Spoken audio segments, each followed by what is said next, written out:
ভাবুন তো, আপনার সামনে হঠাৎ উপস্থিত হলো বহু বছর আগে মারা যাওয়া কোনো প্রিয় মানুষ।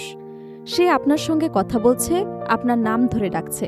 আপনি কি বিশ্বাস করবেন সে সত্যি ফিরে এসেছে, নাকি এটি হবে কৃত্রিম বুদ্ধিমত্তার সবচেয়ে ভয়ঙ্কর প্রতারণা? আপনি হয়তো জানেন না, আজকের আর্টিফিশিয়াল ইন্টেলিজেন্স বা এআই এমনভাবে মানুষের মুখ, কণ্ঠ এবং আচরণ নকল করতে পারে যে বাবা পর্যন্ত নিজের সন্তানের আসল কণ্ঠকে চিনতে পারে না।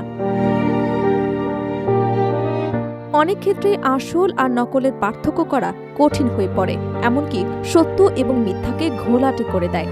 সত্য বা মিথ্যার সীমারেখা যখন দিন দিন ঝাপসা হয়ে যাচ্ছে, তখন নতুন করে সামনে আসছে এক গুরুত্বপূর্ণ প্রশ্ন: কিয়ামতের আগে দাজ্জালের ফিতনা কি এমন উন্নত প্রযুক্তিকে কাজে লাগিয়ে আরো ভয়ঙ্কর রূপ নিতে পারে?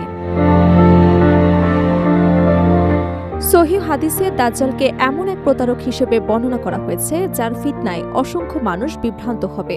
তাহলে আধুনিক এআই প্রযুক্তি এবং হাদিসে বর্ণিত সেই ফিতনার মধ্যে কি কোনো সম্ভাব্য মিল রয়েছে, নাকি এটি কেবল একটি বিশ্লেষণ মাত্র?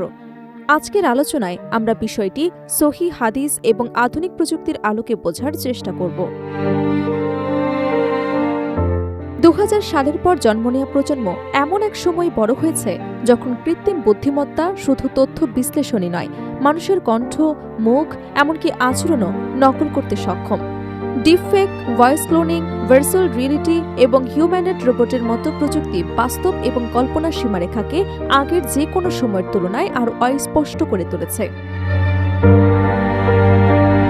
এই বাস্তবতায় অনেকের মনে প্রশ্ন জাগছে, সহিহ হাদিসে বর্ণিত দাজ্জালের কিছু কর্মকাণ্ড কি ভবিষ্যতের উন্নত প্রযুক্তির মাধ্যমে বাস্তবায়িত করা সম্ভব হতে পারে? তবে এখানে একটি বিষয় স্পষ্ট করা জরুরি। সহিহ হাদিস অনুযায়ী দাজ্জাল একজন মানুষ, তিনি কোনো প্রযুক্তি বা কৃত্রিম বুদ্ধিমত্তা নন। ইসলামী বর্ণনায় তিনি আল্লাহর পক্ষ থেকে মানবজাতির জন্য এক বড় পরীক্ষা হিসেবে আবির্ভূত হবেন। হাদিসে এসেছে, দাজ্জাল মানুষের সামনে এমন সব ঘটনা ঘটাবে যা দেখে অনেকে তাকে অলৌকিক শক্তির উত্তরাধিকারী মনে করবে। এক বর্ণনায় এসেছে, সে আকাশকে বৃষ্টি বর্ষণের নির্দেশ দেবে, জমিকে ফসল উৎপাদন করতে বলবে, মানুষকে বিভ্রান্ত করবে। আধুনিক প্রযুক্তির আলোচনায় কেউ কেউ প্রশ্ন তুলে দেন, ভবিষ্যতের উন্নত প্রযুক্তি কি এমন বিভ্রম তৈরিতে ব্যবহৃত হতে পারে? বর্তমানে ভার্চুয়াল রিয়েলিটি মানুষের অনুভূতিকে প্রভাবিত করতে পারে। ডিপফেক প্রযুক্তি মৃত ব্যক্তির মুখ এবং কণ্ঠের মতো বাস্তবসম্মত ভিডিও তৈরি করতে পারে, আর ভয়েস ক্লোনিং প্রিয়জনের কণ্ঠ হুবহু নকল করতে সক্ষম।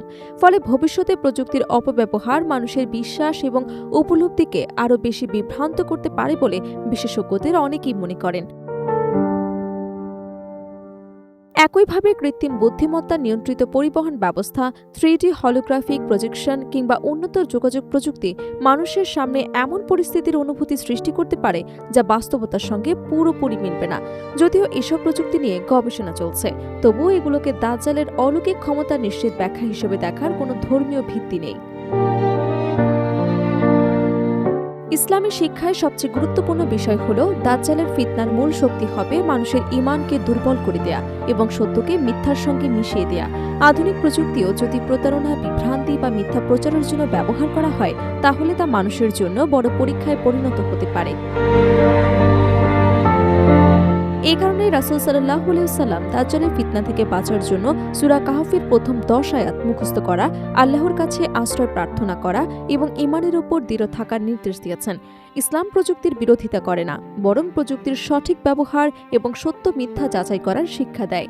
সবশেষে বলা যায়, দাজ্জালকে ঘিরে সহিহ হাদিসের বর্ণনা, আধুনিক এআই প্রযুক্তির মধ্যে যে মিল নিয়ে আলোচনা করা হয় তা মূলত একটি বিশ্লেষণধর্মী দৃষ্টিভঙ্গি।